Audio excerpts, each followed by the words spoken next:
Sebelum masuk ke cerita, aku pengen kenalin nih salah satu hosting. Hosting ini sangat favorit nih buat gue. Kenapa bisa gue bilang ini favorit? Karena hosting ini bisa menghasilkan cuan. Namanya apa? Namanya First Story. Nah, buat kalian nih yang nggak tahu First Story itu apa, jadi ini adalah platform palu gada baru yang paling keren, lengkap, dan mudah untuk membuat, mendistribusi, dan mengelola podcast kamu. Di First Story ini kalian bisa menggunakan fitur-fiturnya 100% gratis. Kamu bisa mengupload episode terjadwal dan mendistribusikan podcastmu di semua platform hits podcast kesayangan kalian. First Story menyediakan customer service yang luar biasa berkat tim yang berisikan podcaster berpengalaman. Kamu bisa share podcastmu tanpa ribet dengan F-Link yang akan mencakup semua link platform dan sosial mediamu. Dengan First Story Ads, kamu bisa mengakses monetisasi yang mudah dan beneran nih bisa kamu cairkan sesegera mungkin. Tanpa biaya tambahan dan tanpa ribet. Di garis bawahi, ribet gak pakai ribet ya. Jadi tunggu apa lagi? Gunakan hosting First Story sekarang juga. Hello? Hello? Podcast Network Asia.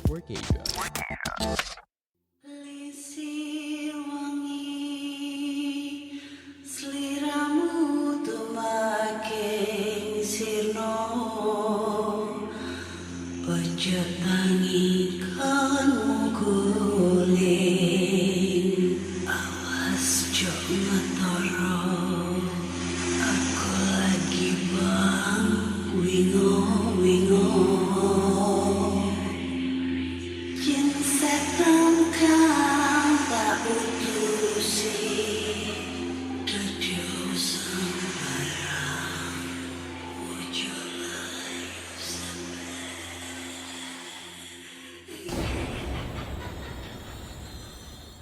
Hai Rek, ya apa kabar? Ketemu lagi dengan aku si Ana di podcast kisah horor.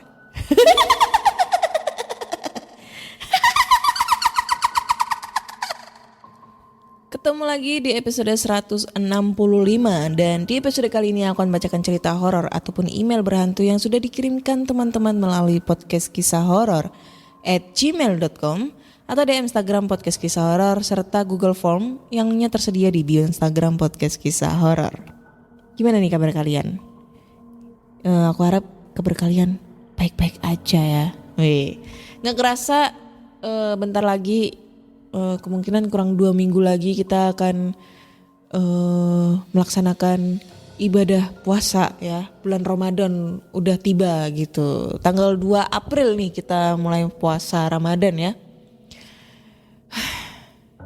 Pasti kalian bakal ngerencanain buka bersama dengan para mantan atau mungkin para gebetan atau para pacar, para pencari takjil gitu ya. Kalau gua mah buka puasa sama siapa?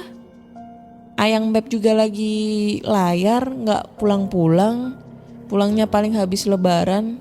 Jadi ya buka puasanya ntar kalau pulang kerja cari takjil aja, lumayan. Buka puasa di jalan. Gitu. Terus bentar lagi juga usia udah mulai bertambah nih. Minggu depan udah mulai usia 20, aduh muda banget, 31 tahun cuy, gila ya udah tua banget aku itu. Seharusnya sih aku udah nikah, udah ngerasain punya anak, bukan buang-buang anak gitu. Buang-buang benih gitu ya, nggak canda. Jadi kayak ibaratnya tuh aduh udah mau mendekati hari happy birthday gitu ya, HBD gitu. Udah banyak banget omongan-omongan yang kapan nikah, kapan punya anak, calonnya mana gitu. Aduh, bakal stres itu nanti. Oh tidak, stres banget itu.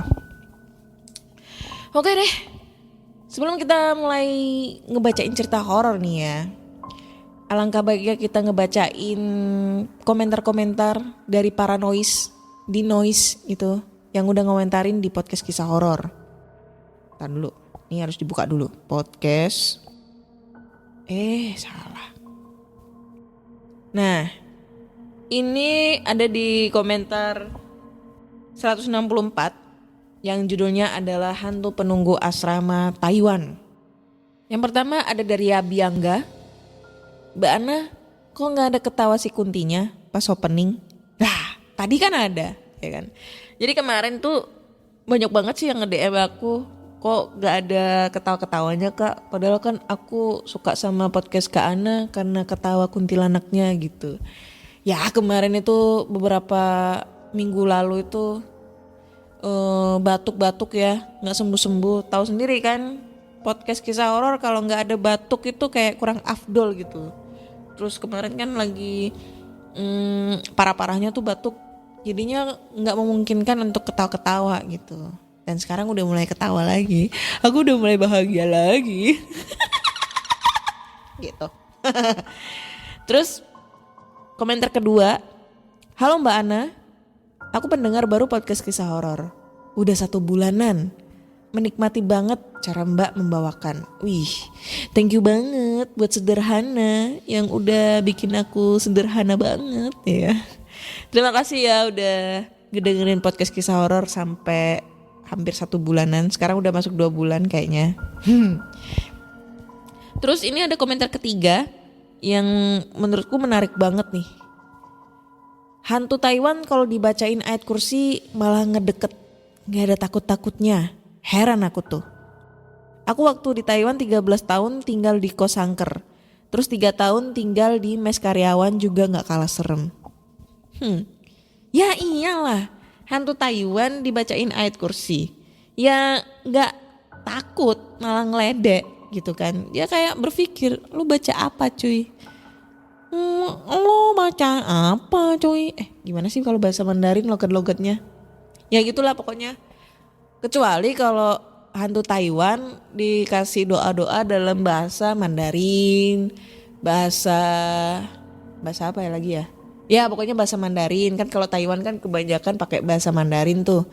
Ya pasti takut lah, karena dia ngerti bahasanya dia. Kalau dikasih bahasa Arab kan dia nggak ngerti bahasa apa gitu loh, kurang dimengerti. Jadi setannya harus buka Google Translate dulu gitu loh, biar tahu apa itu artinya. Doa gitu, baru tahu dia takut. Ya kan? Ada lagi setan buka Google Translate.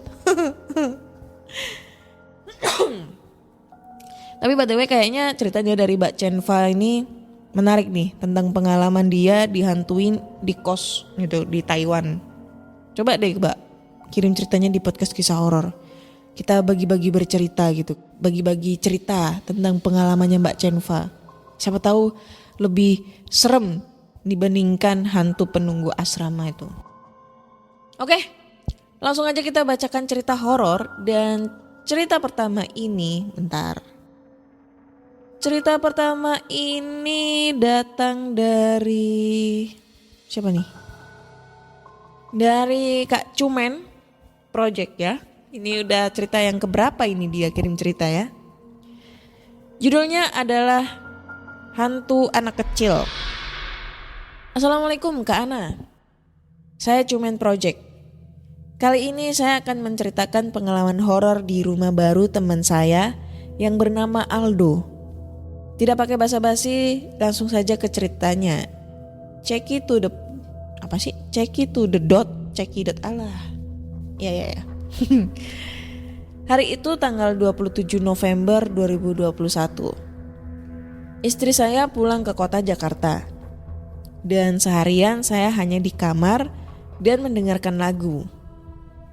Salah satu lagu dari band favoritku yang bergenre black metal yaitu Mayhem dengan judul Freezing Moon. Ya, saya nggak ngerti bahasa Inggris ya, mohon maaf. Di hari libur kerja yang boring ini, saya langsung membuka WhatsApp dan mulai mencari kontak yang bernama Aldo. Kalau Kak Ana ingat, di paling awal cerita saya yang mendapatkan gangguan saat saya bekerja di coffee shop bersama Aldo di episode 57 yang berjudul Gangguan Shift Malam. Nah, kali ini saya juga mengalami pengalaman menegangkan bersama Aldo. Do, di mana? besok kerja nggak? Di rumah.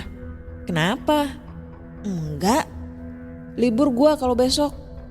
Aldo pun langsung merespon pesan singkat dari saya. Gue nginep di rumah lu ya. Istri gue lagi balik ke Jakarta. Gue bosen di rumah. Ya udah, sini. Rumah gue pindah tapi nanti gue Sherlock ya, jawab Aldo. Saya pun langsung mengambil jaket, kunci motor, helm, charger HP, dan headset. Langsung tidak pakai lama saya menuju ke rumah Aldo.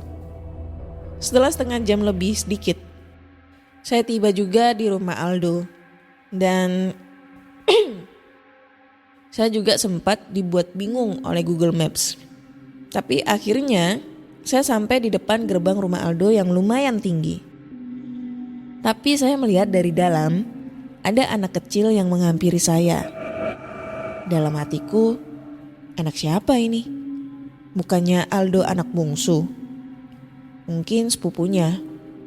Aku pun langsung membuat pesan kepada Aldo. "Do, gue di depan." "Masuk aja, kagak dikunci. Motor lu masukin ke garasi, udah gue buka. Nanti tutup lagi garasinya. Jangan lupa dikunci. Gue mau ke WC dulu. Nanti tunggu aja di ruang tamu," jawab Aldo. Ketika saya memasukkan handphone ke dalam tas, saya pun kaget melihat anak kecil itu sudah berada di depanku. Jadi ku mulai saja basa-basi singkat kepadanya. "Adek, Kak Aldonya ada?" "Ada di dalam. Masuk aja Kak," jawabnya. Aku pun langsung membuka pagar rumahnya dan memasukkan motorku ke dalam garasi. Dan tidak lupa untuk menguncinya. Saya pun langsung masuk dan tidak lupa memberi salam. Tapi tampak sepi sekali di dalam rumahnya. Tidak lama Aldo pun memanggil saya. "Men, wes. Gimana? Sehat? Lama nih kagak ketemu ya kita." Wes, bablas angin nih. "Do, sehat-sehat. Alhamdulillah. Lu gimana? Sehat Do?" jawabku. "Sehat, alhamdulillah. Yuk kita ke atas. Kamar gua di atas soalnya." Bentar Do, gua minta minum. Sekalian minta makan ya. Hehehe. Sembari kita berdua berjalan ke atas menuju kamar Aldo menceritakan, jadi orang tuanya juga lagi pulang kampung ke Bandung bersama kakaknya. Dan dia juga baru pindah ke rumah baru ini. Dan kata Aldo juga rumah ini agak angker menurutnya. Jadi ada satu kejadian, dia melihat kuntilanak di depan rumah sedang bertengger di pohon mangga. Yang konon kata tetangga, pohon itu sudah tidak berbuah selama 5 tahun. Dan Aldo juga tadinya ingin pergi ke rumah nenek dari ibunya untuk menginap. Karena tidak berani kalau tidur di rumah yang lumayan besar ini. Tapi setelah saya memberi kabar kepada Aldo bahwa saya akan menginap di rumahnya, Aldo pun mengurungkan niatnya untuk menginap di rumah neneknya. Sesampai saya di kamar Aldo, saya langsung mengajak Aldo untuk bermain PlayStation. Dan Aldo pun mengiyakan ajakanku tersebut. Malam sudah menunjukkan pukul 2 malam. Dan Aldo sudah terlelap tidur karena capek bekerja di tempat barunya. Jadi sehabis kejadian di episode 57, Aldo resign dan bekerja di salah satu pabrik sepatu yang berada di Kabupaten Sukabumi sebagai office pre-order. Oke Kak, kembali ke cerita. Ketika saya sedang bermain PlayStation, saya tiba-tiba kebelet ingin buang air kecil. Langsung saja saya membangunkan Aldo yang sedang terlelap tidur. "Do, bangun Do. WC di mana?" "Apaan? Tuh lurus, mentok, belok kiri," jawab Aldo sambil kesel. Oke, thank you. Aku pun langsung menuju kamar kecil yang sudah diarahkan Aldo. Ketika saya selesai buang air kecil, saya mendengar suara anak kecil yang meminta tolong. Aku pun langsung menghampiri suara itu yang menuju ke arah tangga. Dan benar, aku melihat anak kecil yang aku temui di depan rumah Aldo. Dek, kenapa dek? Sesek kak, tolong kak, tolong, jawabnya. Tunggu di sini, kakak nanti balik lagi, jangan kemana-mana. Tidak pikir panjang, saya pun langsung berlari meloncati sofa yang berada di ruang tamu atas dekat kamar Aldo. Sesampai saya di kamar, saya langsung membangunkan Aldo. "Do, bangun do, sepupu lu kasihan, sesek katanya, itu di tangga." Aldo pun langsung terbangun, duduk dalam lamunannya. "Hah? Sepupu gua? Gua di rumah ini sendiri." Mana sih? "Hah? Sepupu gua? Gua di rumah ini sendiri." Sendiri apaan? Itu ada anak kecil di tangga, ayo samperin, kasihan. Karena panik, saya tidak mendengarkan kata Aldo bahwa Aldo sendiri di rumahnya. Kami berdua pun langsung menuju tangga. Tapi nihil, anak kecil itu tidak ada di tangga. "Loh, kok gak ada?" kata saya. Gue bilang apa? Gue di rumah sendirian. "Asli lu men, lihat anak kecil?" tanya Aldo. "Asli Dok, orang itu kayak anak kecil biasa, cuma dipakai baju pangsi kayak baju pencak silat, warnanya hitam. Tadi gue lihat anak kecil itu juga di depan rumah lu. Gue tanya, Aldonya ada? Kata dia ada, kak masuk aja. Nah gue kira itu sepupu lu," jawab saya. Tidak lama kemudian kita berdua mendengar suara ketawa khas anak kecil dari arah bawah. Dan kami saling menatap dalam lamunan. Hayu, lu imamnya ya?" "Iya hayu uduk dulu cepet." Kami pun berdua akhirnya sholat malam dan setelah itu gangguan tidak ada. Dan kami tidur setelah sholat subuh. Dan pagi menyinari. Seolah seperti di film horor ketika pagi hari hantu tidak mungkin muncul. Dan saya pun pulang ke rumah. Terima kasih Kak Ana yang sudah mau membacakan cerita saya. Maaf kemarin saya absen dulu dikarenakan ada urusan di luar kota. Maaf juga kalau ceritanya belibet, typo, kurang jelas dan kurang seram. Sehat-sehat Kak Ana, sehat-sehat keluarga Kak Ana. Wassalamualaikum warahmatullahi wabarakatuh. Waalaikumsalam warahmatullahi wabarakatuh. Terima kasih ya Kak Cumen. Aduh, Kak Cumen tuh udah kirim cerita banyak banget nih. Aduh, aku sampai bingung nih mau kasih apa nih ke Kak Cumen biar ada ini loh kayak achievement. Aduh, bahasa Inggris goblok lagi. penghargaan gitu ya.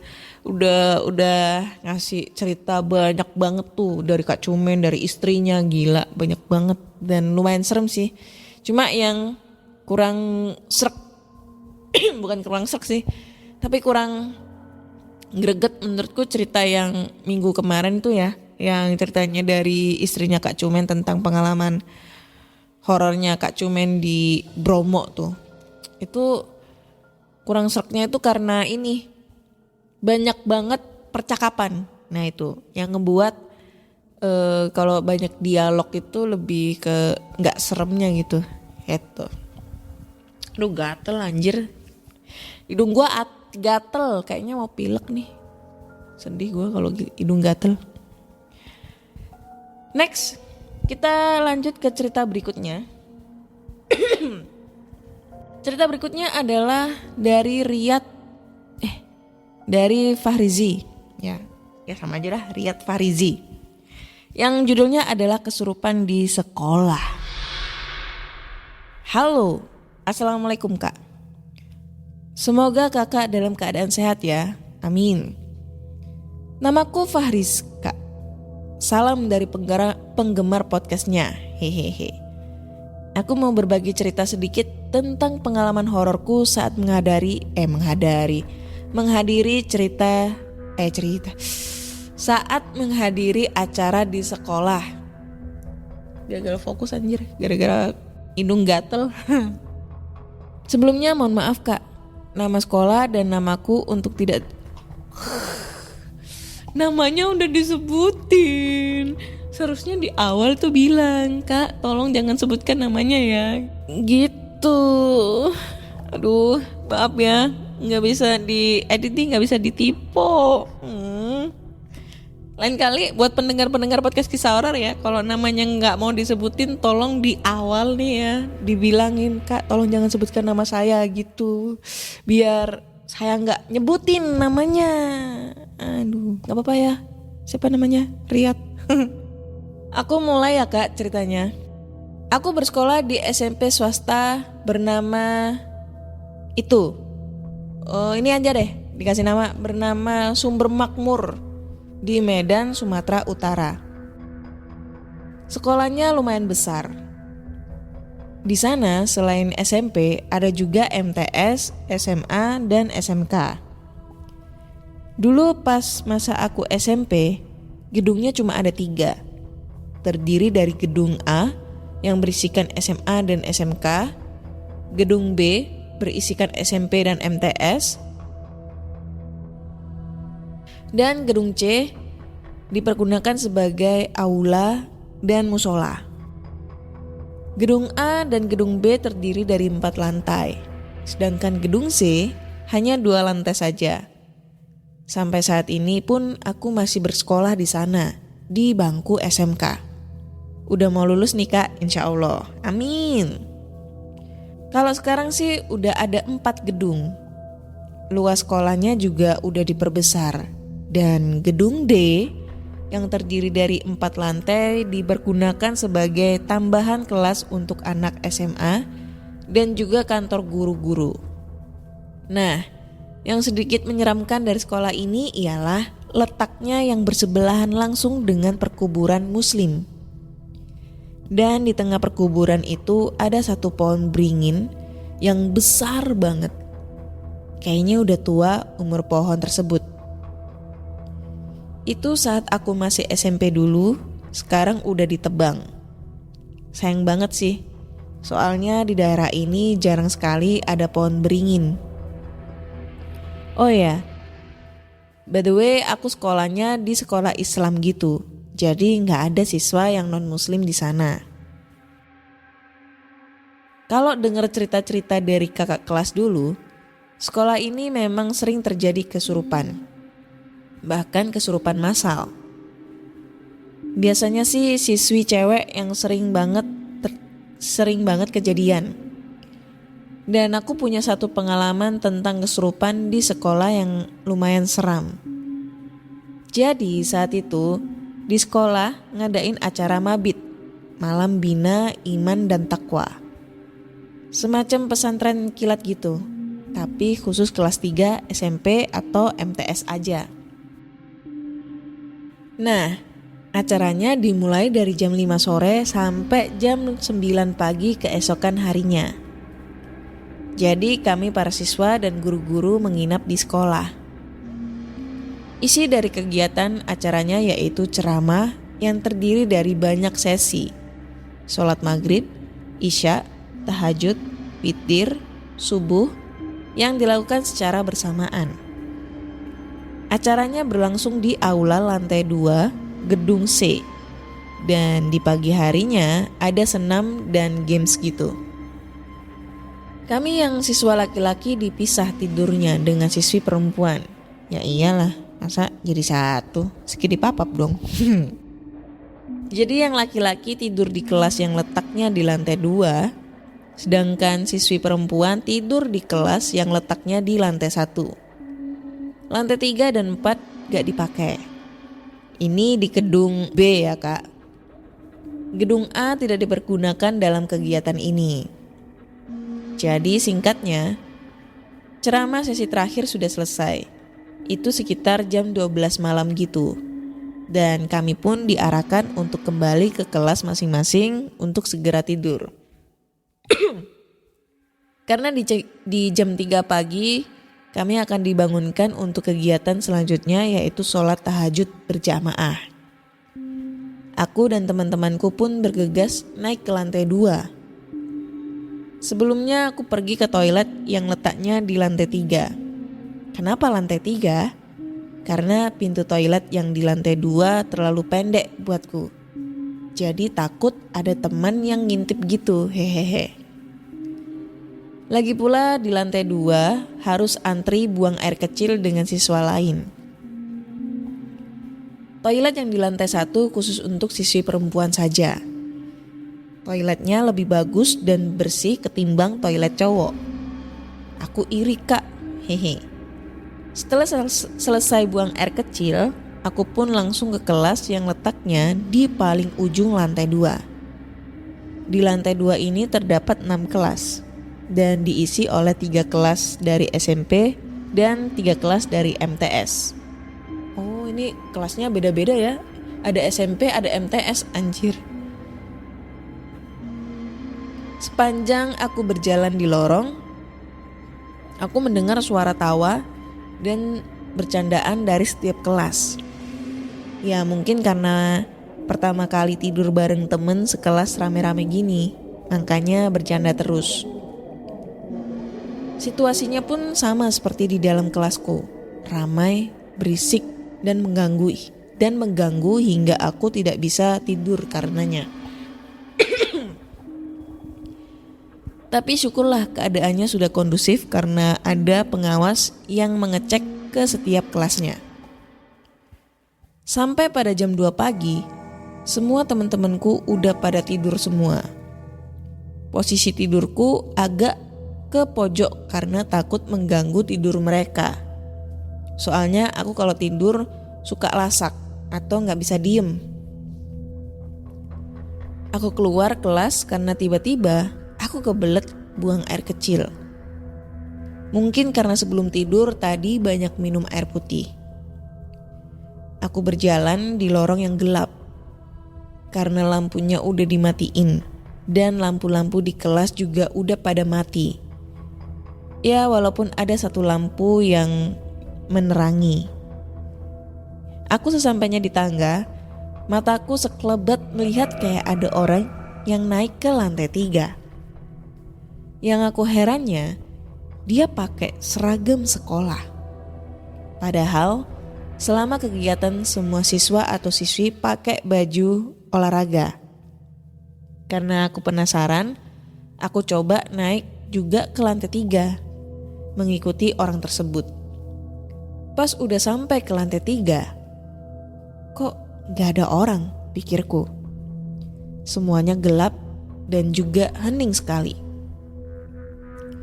Sebenarnya aku udah merinding. Takut kalau yang tadi aku lihat bukan manusia. Tapi di sisi lain, Tapi di sisi lain aku penasaran pengen naik lagi ke lantai 4. Memastikan bahwa ada orang apa tidak di sana. Pas aku menaiki tangga, entah kenapa, kok tiba-tiba hawanya jadi semakin dingin. Sampai di lantai 4 aku melihat ke arah luar. Jujur pemandangannya indah karena sebelumnya aku belum pernah lihat pemandangan dari sekolah di malam hari. Setelahnya, aku kembali memastikan setiap kelas bahwa benar yang aku lihat tadi siswa yang iseng. Hampir semua kelas tergembok dari luar, tapi ada beberapa yang tidak. Di kelas terakhir, aku lihat kipas angin yang di tengah-tengah tiba-tiba berputar sendiri. Di situ aku udah takut setengah mati.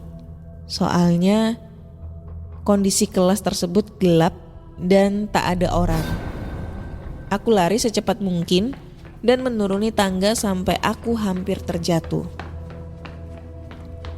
Pas posisiku udah mau ke kelas, tiba-tiba ada suara teriakan siswi perempuan dari lantai 1. Dan itu gak hanya satu suara, kayak ada beberapa siswi yang ketakutan. Gak lama, banyak siswa dari kelas-kelas keluar. karena penasaran dengan teriakan itu. Gak lama ada beberapa pengawas naik ke lantai 2 dan menyuruh kami untuk masuk kembali ke dalam kelas masing-masing. Tapi tetap aja banyak teman-teman yang penasaran dan bertanya pada pengawas tersebut. Dan ternyata ada siswi yang kesurupan. Suasana jadi tidak kondusif. Ada beberapa yang takut, ada juga yang ingin turun melihat. Tapi kami dijaga oleh beberapa pengawas. Karena kejadian barusan, acara untuk tahajud diundur ke jam 4 subuh. Pas udah waktunya kami turun untuk mengambil air wudhu, aku yang penasaran tapi takut mencoba bertanya apakah mencoba bertanya apakah temanku yang mencoba bertanya ke temanku perempuan. Ini apakahnya nggak usah kali. Dia cerita kalau yang kesurupan tadi dari siswi MTS. Teman-teman sekelas siswi yang kesurupan tersebut ketakutan dan berteriak. Gak lama banyak pengawas yang masuk dan katanya siswi tersebut udah tenang. Lalu dibawa ke aula lantai 2 gedung C. Jilbab terbuka, rambutnya kayak basah gitu. Dia masih lemas kata temanku. Aku berniat menceritakan juga apa yang aku alami tadi di lantai 4. Tapi mungkin ini bukan situasi yang tepat. Singkatnya, keesokan paginya acara selesai. Siswi yang kesurupan tadi dipulangkan lebih cepat. Di hari Senin sengaja diliburkan karena untuk istirahat para siswa atau siswi. Dan pada hari Selasa, banyak teman-teman yang menceritakan soal kejadian 2 hari yang lalu itu. Mungkin ini bakal menjadi pengalaman hororku yang akan kuingat selamanya. Merasakan suasana baru tapi menyeramkan di sekolah. Dan sekedar info, aku yang sekarang di kelas 3 SMK mengikuti kegiatan mabit lagi untuk kedua kalinya. Dan alhamdulillah tidak ada kejadian yang aneh-aneh selama acara berlangsung. Mungkin karena pohon beringin yang di sebelah sekolah sudah ditebang. Kalau dulu kan belum. Terima kasih Kak sudah membaca ceritaku ini. Maaf kalau ada kata-kata yang salah, ketik atau ceritanya kurang menarik. Segitu dulu kisah yang bisa aku bagi. Wassalamualaikum warahmatullahi wabarakatuh. Waalaikumsalam warahmatullahi wabarakatuh. Aduh, sumpah ini ganggu banget. Hidung gatel tuh rasanya kayak aduh gimana gitu ya. Ini aku tuh penasaran banget dengan sekolahnya ya. Sekolahnya tuh aneh cuy. Jadi sekolahnya ini gede banget. Maksudnya luas. Ada 3 bangunan. Terdiri dari gedung A, SMA sama SMK. Oke, wajar ya SMA sama SMK. Nah yang jadi pertanyaannya ini ada MTS sama SMP cuy. Kalau MTS kan madrasah apa sih? MTS itu apa? Madrasah. Ya pokoknya setingkat SMP tapi dalam ini ya agama gitu. Terus ada SMP, sekolah menengah pertama gitu. MTS itu apa sih? Anjir, kelihatan goblok banget aku. Madrasah Sanawiyah. Anjay. Ya itulah pokoknya. Ini aku pengen tahu model sekolahnya kayak gimana ya. Sekolah apa sih tadi namanya? Sekolah SMP Sumber Makmur. Nah ini ya, di Medan nih. Sekolah Sumber Makmur Medan. Medan ya? Nah ini. Oh iya, ada SMP, MTS, SMA, SMK. Gila.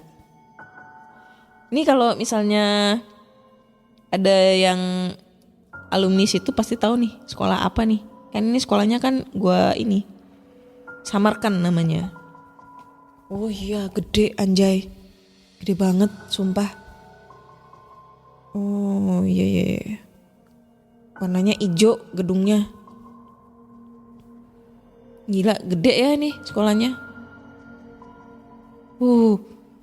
Ini kalau muridnya dikumpulin jadi satu, ratusan nih, hampir ribuan nih muridnya ya. Oke, ini lebih ke ini ya, sekolah Islamik gitu. sekolah Islam. Aduh, sekolahnya gede. Tapi menurutku sih emang ya, kalau setiap kegiatan entah itu pesantren kilat, entah itu persami yang notabene-nya itu menginap di dalam sekolah, itu pasti bakal ada kejadian-kejadian hal yang tidak diinginkan. Ini ada nih salah satu pengalaman. Jadi sebelum aku ngajar di sekolah yang sekarang, dulunya aku pernah ngajar di sekolah pelayaran yang lama, itu di Surabaya juga. Lokasinya deket rumah sih ya.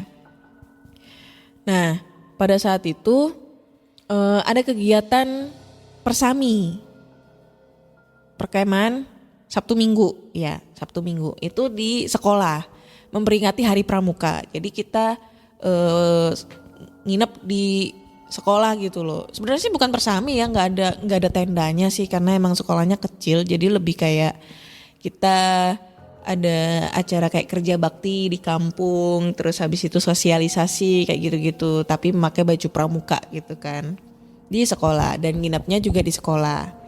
Kebetulan karena aku waktu itu jadi panitia, mau nggak mau nemenin anak-anak tidur di sekolah. Toh juga rumah deket sih, dari rumah ke sekolah cuma 500 meter lah ya.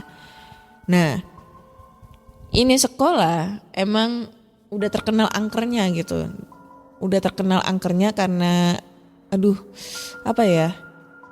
yang letaknya itu malah sebelah gereja. Jadi ini sekolah sebelahnya gereja, tapi yang punya sekolah juga sama sih.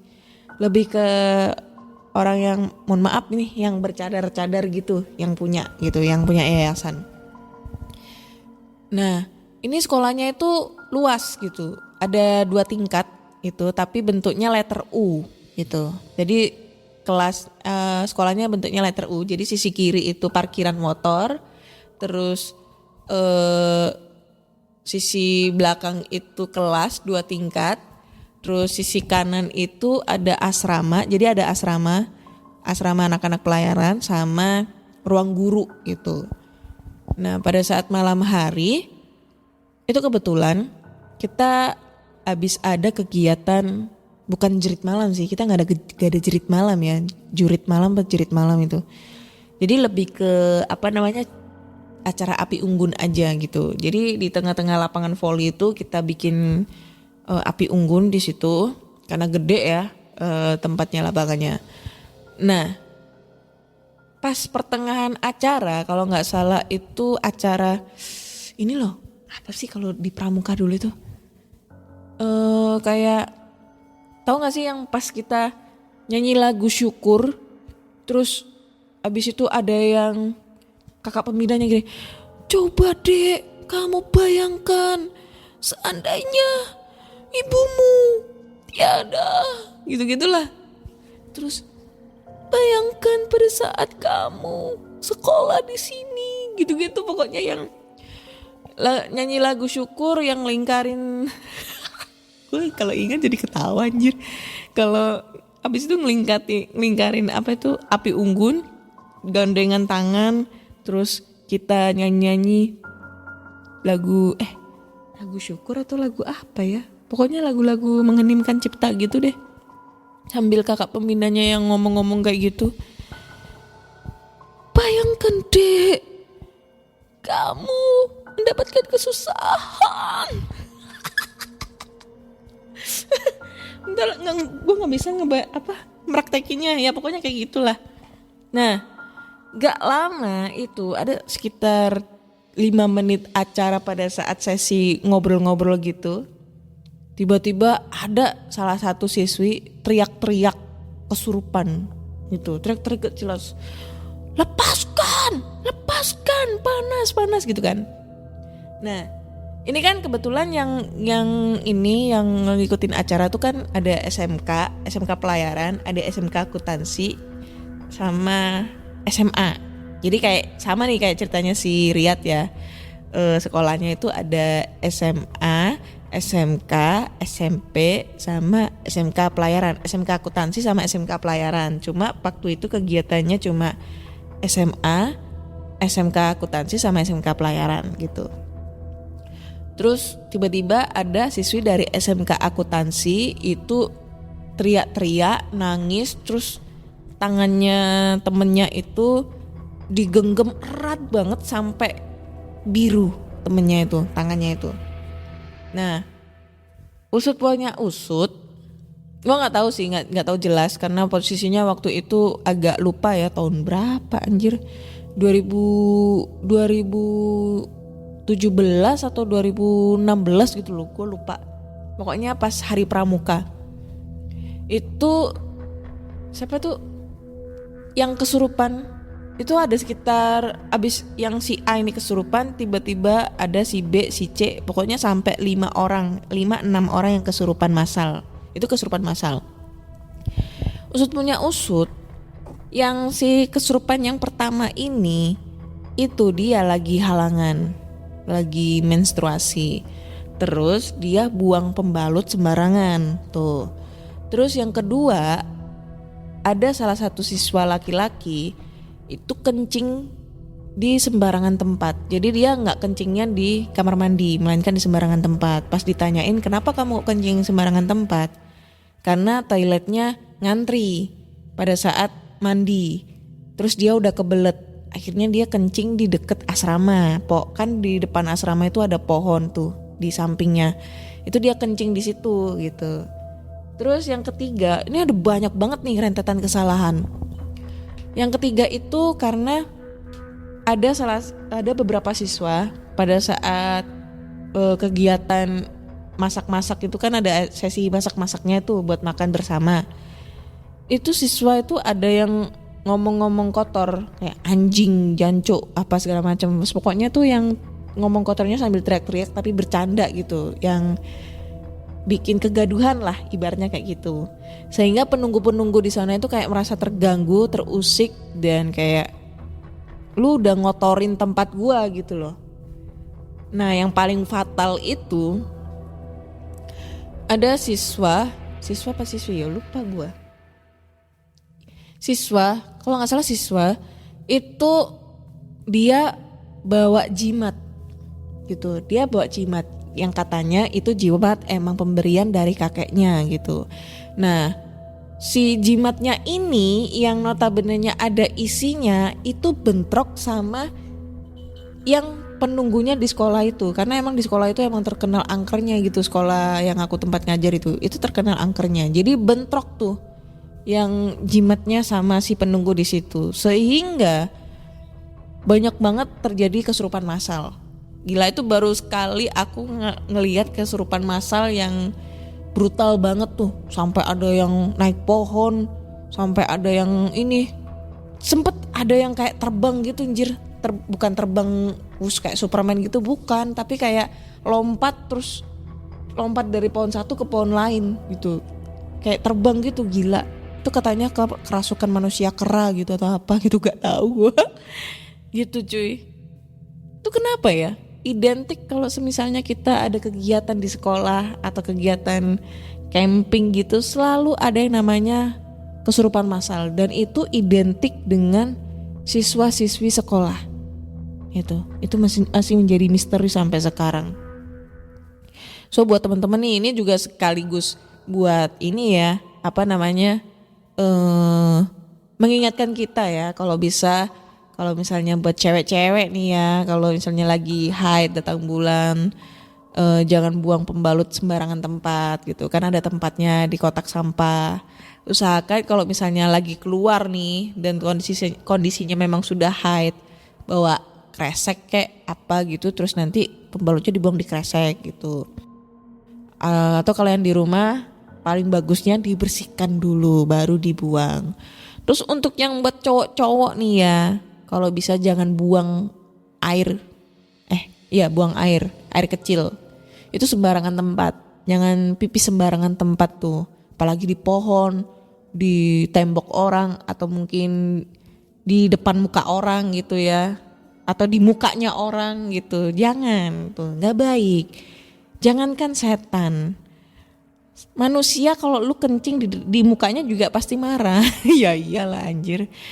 Muka dikencingin itu. Jadi ini juga sebagai pengingat buat kita semua, jangan sampai hal-hal yang tidak diinginkan terjadi nih sama kita semua, kayak gitu deh. Oke? Oke, kayaknya cukup sekian dulu ya. Udah 2 cerita nih yang aku bacain. Dan 1 cerita pengalaman. Ini gue baru inget nih gara-gara masalah kesurupan massal nih. Jadi inget pengalaman dulu tuh. Jadinya bisa ada cerita nih, topik ya. So buat teman-teman semua nih, kalau kalian punya cerita-cerita horor, kalian langsung aja kirim ceritanya ke podcastkisahhoror@gmail.com atau di Instagram Podcast Kisah Horor serta Google Form yang linknya tersedia di bio Instagram Podcast Kisah Horor. Terus buat Kak, siapa tadi ya yang komen di noise tadi? Lupa gue namanya. Itu ditunggu ya Kak ceritanya. Nih, Kak Chenfa atau siapa tuh yang tadi punya pengalaman di Taiwan itu. Kalau kakak dengerin podcast episode ini, tolong nih kirim ceritanya ya Kak. Berbagi cerita nih Kak, kayaknya seru banget tuh yang pengalaman kakak ngekos di tempat angker di Taiwan tuh. Aduh, ditunggu loh Kak, bener loh Kak nih ya. Dan jangan lupa juga dengerin podcast Kisah Horor di Spotify, Google Podcast, Apple Podcast, serta di Noise. Jangan lupa follow podcast Kisah Horor di Spotify sama di Noise. Jangan lupa juga kasih bintang 5 podcast Kisah Horor di Spotify. Karena karena Spotify sekarang udah bisa ngasih rating bintang ke podcaster kalian, kesayangan kalian. Anjay, belibet ya. Jangan lupa juga mampir ke channel YouTube Ana Olive nih. Karena di channel YouTube ini bakal ada cerita-cerita horor yang menarik, yang jarang diceritain di Spotify nih ya. Minggu ini belum sempet untuk upload cerita. Kemungkinan minggu depan udah up cerita nih ya. Jadi tungguin aja terus nih ya. So, saya Ana undur diri. Sampai jumpa dan bye-bye.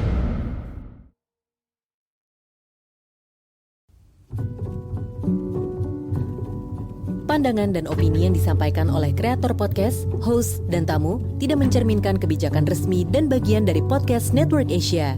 Setiap konten yang disampaikan mereka di dalam podcast adalah opini mereka sendiri dan tidak bermaksud untuk merugikan agama, grup etnik, perkumpulan, organisasi, perusahaan, perorangan, atau siapapun dan apapun.